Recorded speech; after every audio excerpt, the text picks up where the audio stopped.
cómo el quehacer científico impacta en nuestras sociedades. Así es, y le queremos agradecer ya que está aquí en piso a la doctora Mónica Flores Claric. Ella es doctora en el área de antropología, investigadora de ICSO-CONICET-UNSA. Recordemos que es el Instituto de Investigaciones en Ciencias Sociales y Humanidades. Y ella trabaja sobre la desigualdad, etnicidad y racismo, configuraciones socioterritoriales y conflictos en contextos urbanos y rurales de Salta, directora de este proyecto puntualmente del CIUNSA. ¿Cómo estás, Mónica? Gracias. ¿Qué tal? Buenos días, muchas gracias. Gracias por venirte. A ver, creo que te vea. Ahí vamos a... Así nos escuchamos mejor. Y bueno, hablábamos un poco en realidad con Mónica por fuera del micrófono, pero porque nos conocíamos de chiquitas y nos reencontramos aquí en el estudio, así que fue re agradable, sí, ¿no? Poder recordar cosas de la niñez y también, bueno, en esto también con las preocupaciones que hacen a nuestra territorialidad, ¿no? Vos puntualmente trabajando el tema del racismo y el tema de la desigualdad en poblaciones rurales, en poblaciones indígenas. Contanos un poco, primero, ¿por qué? ¿Cómo surge esa motivación? Sí. Y después, bueno, la experiencia.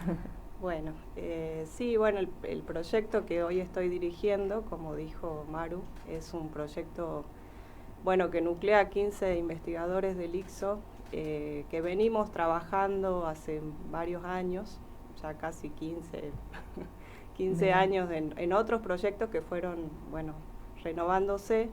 Este último es como la continuidad de una línea de investigación que trabaja el cruce entre la diversidad cultural y la desigualdad social. La mayoría somos antropólogos y antropólogas que trabajamos con comunidades originarias y particularmente estudiando los conflictos por la tierra y cómo, digamos, en los últimos años los procesos que se fueron dando a través de las transformaciones sociales vinculadas sobre todo al extractivismo, a los agronegocios, fueron afectando la calidad de vida en los territorios, ¿no?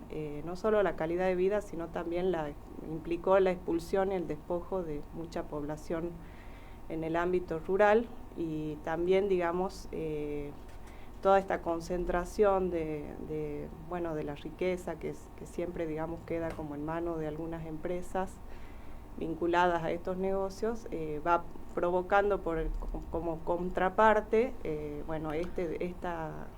despojo territorial, ¿no? Entonces hay muchos casos de conflicto en muchas regiones de la provincia. Nosotros especialmente trabajamos en la zona norte, que es la que tiene mayor cantidad de conflicto, el departamento de San Martín, y también algunos trabajan en la zona de los valles intermontanos, en la zona de Iruya, Santa Victoria y otros casos en el Valle del Lerma. Básicamente este equipo trata de dar cuenta de lo que está pasando en estas últimas décadas en relación a esos procesos, ¿no? Bien, y esto yo creo que para quienes nos escuchan, sobre todo, porque hay que comprender que se estudia, ¿no? O sea, porque hablamos de conflictos en torno a los territorios, pero también estamos hablando de una desigualdad enorme en quienes viven en ese territorio, que además también tienen una vivencia desde lo ancestral en estos lugares, ¿no? O sea, forma parte de su identidad, de su cultura, ¿no? Exactamente, o sea, todo esto trae aparejado, bueno, una transformación en la forma de vivir. O sea, al perder el territorio, muchas comunidades quedan desamparadas, digamos, en cuanto a los recursos, ¿no? Bueno, cuando hablamos de comunidades, muchas dependen de la naturaleza, de los recursos de la naturaleza, que hoy en día, a través de los desmontes, fueron perdiéndose cada vez más. Entonces, muchas tienen que emigrar a los centros urbanos, en condiciones de suma pobreza, digamos, perdiendo sus costumbres, su cultura, ¿no?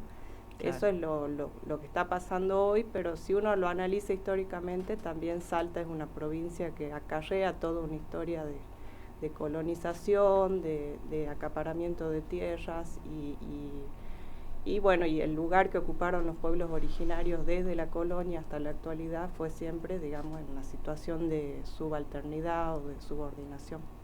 Entonces ahí las relaciones de poder juegan en contra en cuanto al acceso a todo tipo de derechos, ¿no? Desde lo económico, lo social, lo jurídico, etcétera. Y de cualquier tipo también del agua, ¿no? De cualquier derecho esencial, de los bienes ¿no? comunes, de los bienes claro, comunes. Que se van acaparando por un lado y despojando por otro en ese proceso.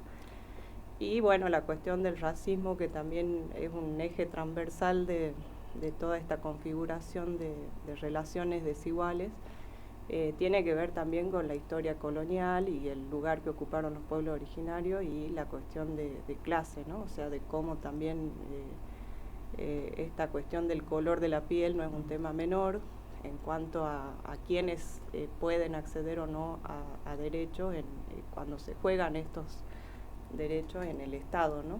Claro. Entonces, también analizamos la discriminación relacionada con la diversidad cultural, que aplica no solo a los pueblos originarios, sino también a todos los sectores populares que están marcados por esta cuestión, ¿no? del color. Del color, ¿no? De piel. Del color, que es muy fuerte. Bueno, o sea, qué bueno mencionarlo en realidad, porque creo que está tan arraigado que hay mucha gente además que no lo ve, ¿no? En esa naturalización, y se transmite aún todavía, aunque no se pueda creer en el marco de muchas familias, justamente esa discriminación por el color de piel, ¿no? Cuando la gran mayoría de quienes vivimos acá tenemos un color de piel más oscuro, ¿no? O sea, es más, somos los menos los que estamos, me parece, con...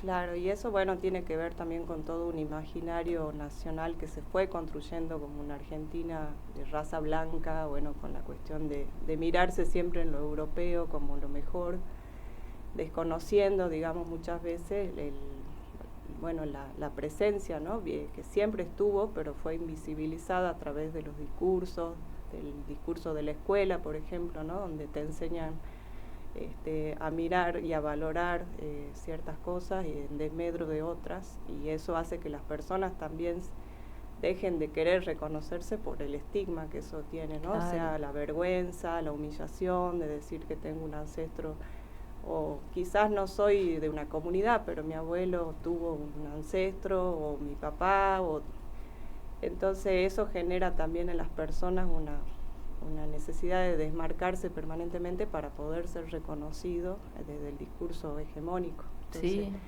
Juega en las escuelas, también en la salud, por ejemplo, cuando tienen que acceder a los hospitales.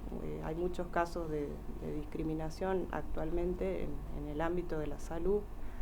Por eso, en especial el pueblo Wichí, por ejemplo, cuando tienen problemas de salud, al último lugar que quieren ir es al hospital porque los tratan muy mal, ¿no? Y después en los medios dicen que las madres no cuidan a sus hijos y les trasladan esa responsabilidad a la familia, pero en realidad, si uno ve en las prácticas y a las mujeres del trato en las instituciones, de la violencia que hay en las instituciones, no en todo, no se puede generalizar, pero bueno, es común que esa cuestión esté atravesando las relaciones y las personas huyen de la violencia, obviamente, ¿no? Del maltrato, de la discriminación. Entonces, es todo un paquete, ¿no? Y cuando se cruza la cuestión étnica con la clase y la raza, hay como una triple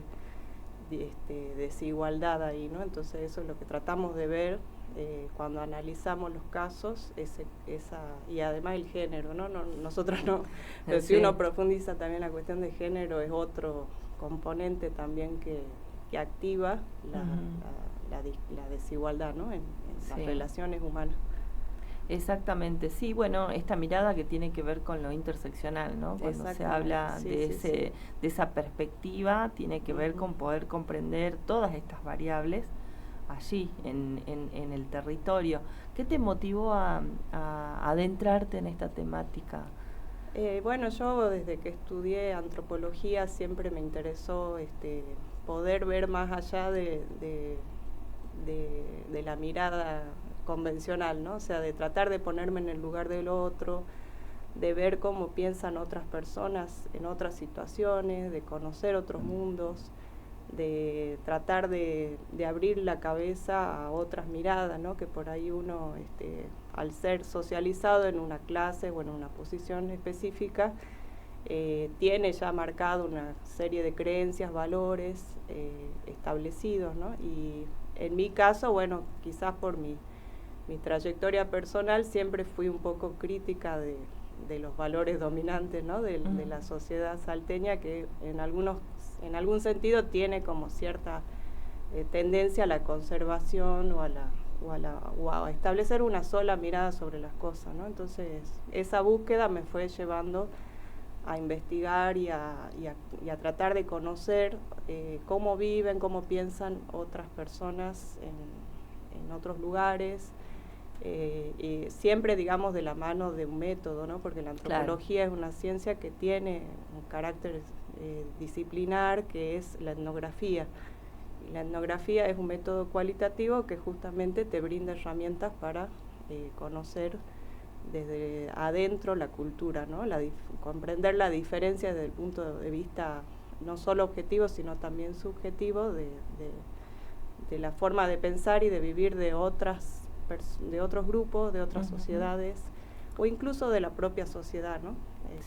Así que toda mi investigación y mi trayectoria tienen que ver con esa búsqueda de comprender, de situar y de tratar también de revertir ciertas cuestiones que hacen a la desigualdad, que provocan mucho sufrimiento, obviamente, en ciertos sectores sociales que los padecen, ¿no? Claro. Bueno, te escuchaba así como atentamente y retomaba un poco este encuentro que tuvimos ahora en el estudio.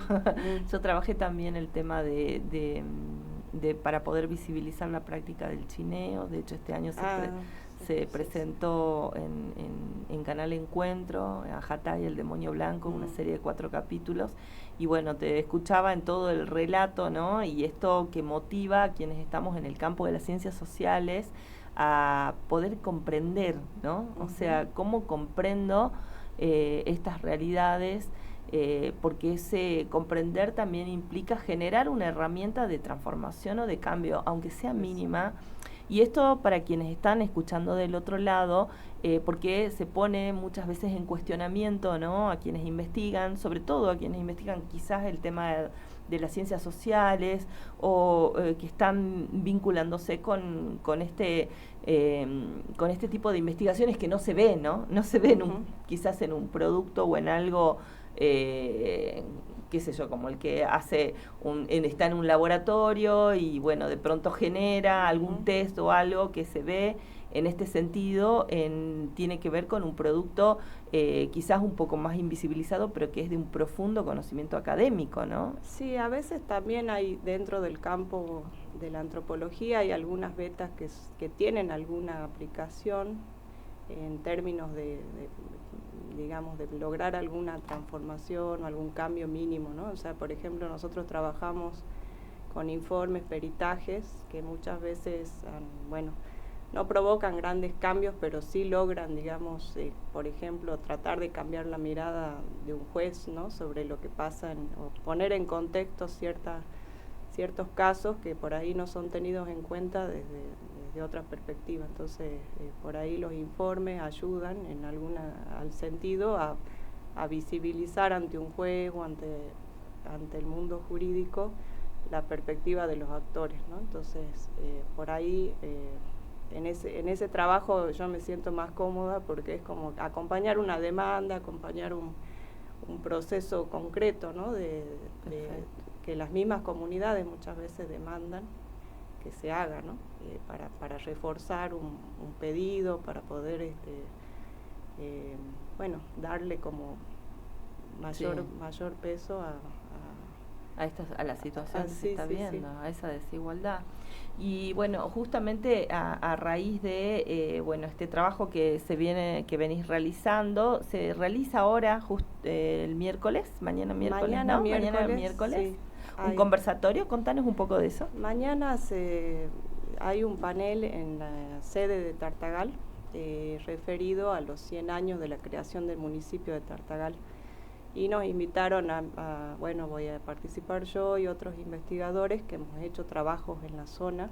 En mi caso, yo, bueno, hice mi tesis ahí, doctoral, y reconstruyendo un poco el proceso histórico de conformación de las ciudades, del departamento de San Martín, pero sobre todo de la zona de Tartagal y el lugar que ocuparon los pueblos originarios en la región. Eso es lo que yo voy a hablar, pero en general el panel tiene dos componentes, uno que está vinculado con la cuestión de los pueblos originarios y las configuraciones territoriales, que es donde yo voy a participar, y otro referido a las últimas políticas de resistencia, ¿no? De resistencia y transformación, donde van a participar otros especialistas de la temática. Exactamente. Sí, así que bueno, también mesas de reflexión, ¿no? Es una reflexión sobre, bueno, un lugar, Tartagal es si bien es una ciudad muy importante en la provincia, hay poco escrito, ¿no? sobre la historia, sobre los procesos, o sea, cuando yo hice mi reconstrucción tuve que buscar muy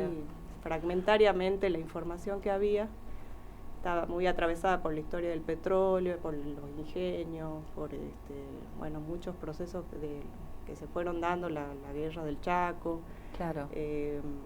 Y todo eso fue, digamos, muy del siglo XX, ¿no? O sea, antes del siglo XX era una zona fronteriza. En la época colonial el Chaco quedaba como era una zona muy ambigua y bueno, cuando se crean los Estados-Nación, ahí empiezan los avances de los Estados-Nación, ¿no? Sobre el territorio, pero siempre fue un territorio ocupado por población originaria, ¿no? Que es muy poco lo que se dice de eso, ¿no? Y hoy en día los conflictos que hay en Tartagal tienen mucho que ver con esos procesos que se fueron dando muy abruptamente en el siglo XX, ¿no? Claro. Entonces, bueno, un poco vamos a hablar de eso, de la historia, en el lugar también, así que están invitados los que puedan participar, va a ser en la sede. Bien, así es, mañana miércoles 18 de septiembre de 17 a 20 horas, aula número 22 de la Facultad Regional Multidisciplinar de Tartagal, reflexiones sobre procesos y problemáticas locales. Va a estar justamente Mónica Flores Claric en configuraciones territoriales y pueblos originarios, junto a Leda Cantor y Delia Peralta, Cristina Serapio y Mariana Ortega, que es de allí de Tartagal, y otra de las mesas será sobre políticas, resistencias y transformaciones sociales en el departamento de San Martín. Allí estará Pablo Coso, Cora Paulisi y Laura Navallo, ¿no? En el marco de estos 100 años que está cumpliendo, bueno, Tartagal, una de las localidades también más importantes del norte de Argentina. Bueno, te queremos agradecer que viniste acá a la radio a contarnos de este trabajo importantísimo y sobre todo, bueno, también a dar difusión sobre esto que se realiza allí en Tartagal. También un lindo reencuentro, así que le mandamos un beso a nuestras hermanas, ¿o no? De paso. Así es. A Claudia y a Norali, Claudia Flores y a Nora Rocha, ¿no? Porque nos conocimos así a través de ella. Esto para ponerle un toque. Que seguro van a ver el video, ¿no? Así que le voy a avisar también. Bueno, gracias. Muchas gracias y me alegro también por encontrarte en estas circunstancias. Y bueno, ha sido un placer y nada, están todos invitados para mañana. Bien, bueno, y seguramente vamos a seguir en contacto difundiendo, por supuesto, las acciones que hay en relación a las investigaciones que cruzan la territorialidad, que cruzan también lo étnico, la racialidad y esta mirada tan colonial y patriarcal que todavía existe con mucha profundidad aquí en nuestra provincia.